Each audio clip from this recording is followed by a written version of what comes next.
Mission Briefing, Day 3. Each time you review your reading and research on food webs and trophic levels, understanding the balance of an ecosystem seems straightforward. How could a balanced ecosystem become unbalanced? Maybe a hint lies in research done in similar ecosystems already.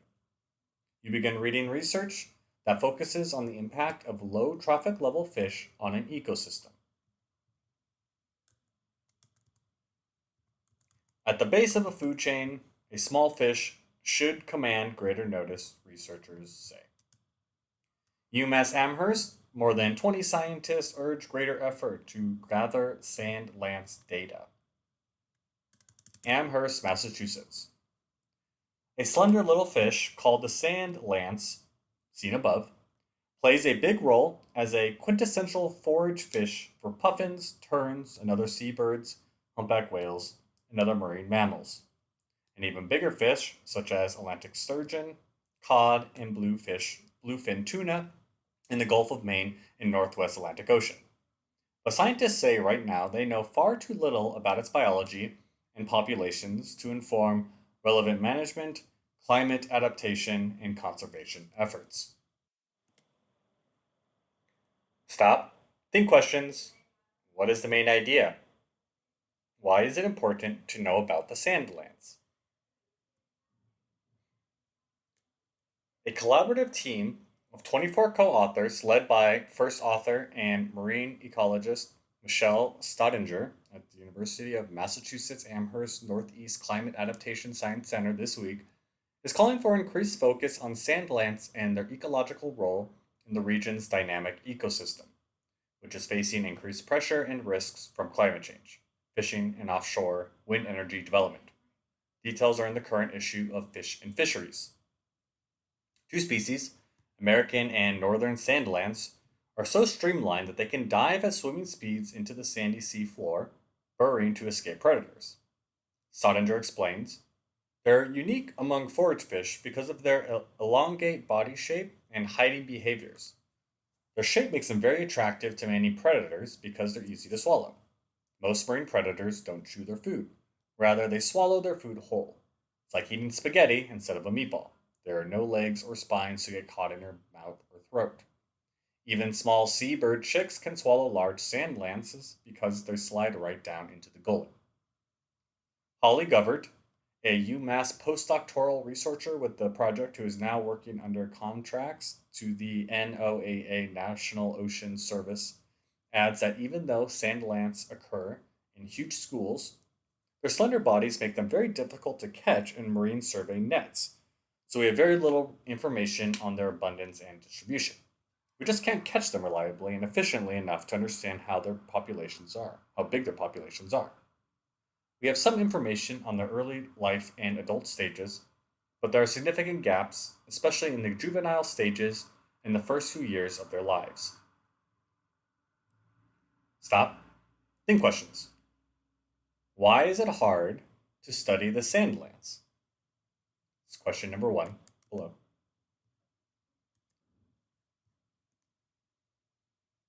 Staudinger and Justin Suka, a PhD student at MIT Woods Hole Oceanographic Institution Joint Program, who contributed to the study, point out that sand lance are an unmanaged forage fish in the region, so scientists don't collect regular data on them.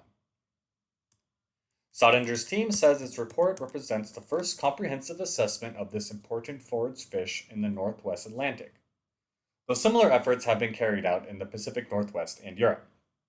In the Atlantic, sand lance are observed to be a significant food source for the federally endangered roseate tern, Atlantic sturgeon and cod, harbor and gray seals, and mink and humpback whales. This paper is a call to our peers and colleagues that there is a big gap in knowledge and to bring more attention to these species as unmanaged forage fish, says Staudinger. To begin to address this need, she, Linda Welch of the U.S. Fish and Wildlife Service, and Dave Wiley of the Stellwagen Bank National Marine Sanctuary led their colleagues from 15 state and federal agencies, academic institutions, and nonprofits in a 2017 workshop. The goal was to synthesize available data on the life history, behavior, distribution, feeding ecology, threats and vulnerabilities, and ecosystem services role of sand lance in the Northwest Atlantic. Wiley says, sand lance are a key ingredient in the sanctuary's productivity. The more we know and understand about this forage fish, the better equipped we will be to conserve and protect marine species that depend on this critical food source. Stop. Think questions. Why is it so important to study this forage fish or sand lance? This is question number 2 below.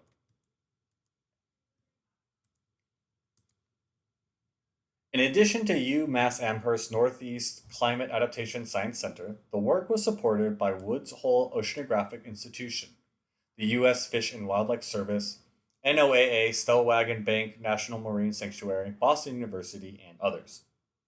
Overall, they report that 72 regional predators, including 45 fish species, 2 squids, 16 seabirds, and 9 marine mammals, were found to consume sand lance. Staudinger adds that because sand lance are winter spawners, they are particularly vulnerable to warming ocean temperatures in Gulf of Maine waters, which are known as global hotspots of warming. The eel-like fish may also be less adaptable than other fish species.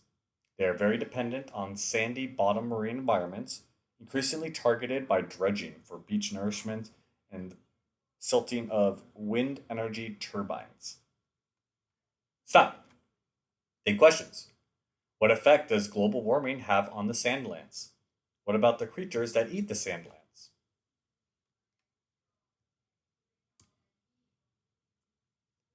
The researchers say priority research needs identified during this effort include basic information on the patterns and drivers in abundance and distribution of amidites, sand lance, improved assessments of reproductive biology schedules, and investigations of regional sensitivity and resilience to climate change, fishing, and habitat disturbance.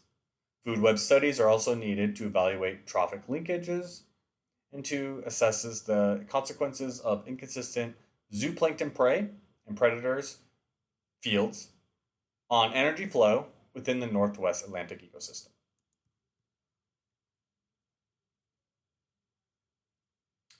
Number 1. Why is it hard to determine the population size of sand lance even though they appear in huge schools? A school is like a group of fish. Number 2. How does more understanding about this forage fish help the U.S. Fish and Wildlife Services? Look back at the think questions in the text.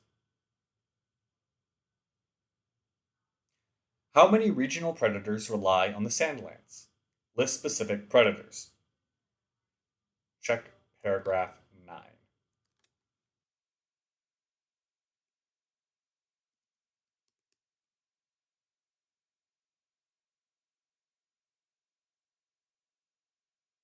4. What other types of research need to be done to better understand the impact of sand lance on the entire ecosystem, according to what the researchers say in the last paragraph? You want to scan for the keyword need in that last paragraph.